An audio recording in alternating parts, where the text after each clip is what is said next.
Hello guys, Aji ko pala. Ipapakita ko lang sa inyo guys kung ano yung nakuha ng CCTV namin noong 2019 pa. Ayan, October 14, 2019. So, ngayon ko lang siya binidyoan or pinakita sa inyo kasi hinanap ko talaga tong video na to, yung record ng CCTV namin noon sa bahay ng parents ko. So, ayan, ipapakita ko sa inyo guys kung ano yung nakuha ng CCTV namin. Tingnan nyo guys sa 10:29:17. Okay? Tingnan nyo dito, may lalabas dito na parang usok. Tapos mabilis siyang papunta dito. Okay, wait natin mag 17. Okay, wait lang natin 17 seconds. Ayun. Okay, back natin 17. Tingnan nyo dito. Ayun.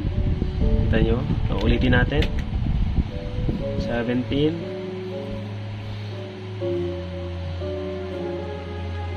Ayun. Sobrang bilis niya. Tapos yung pangalawang nagpakita siya is 10:30.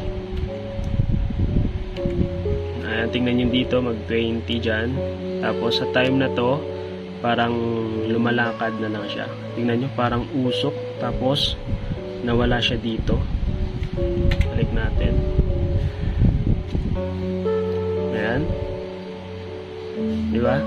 Sa mga hindi pa naniniwala na may mga espiritu talaga na gumagala sa bahay natin, sa labas man o loob ng bahay. So, ito na. Pinakita ko na.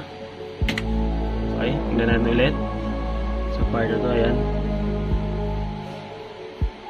Yan. Diba? Pangalawang, yung unang nagpakita siya is 29:17. Okay. Ayan. Sobrang bilis. Yun. Diba?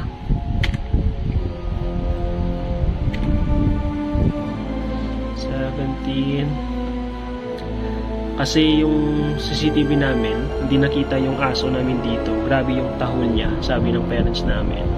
Kaya chinik namin sa CCTV, tapos ito nga yung nakita namin. So, ayun.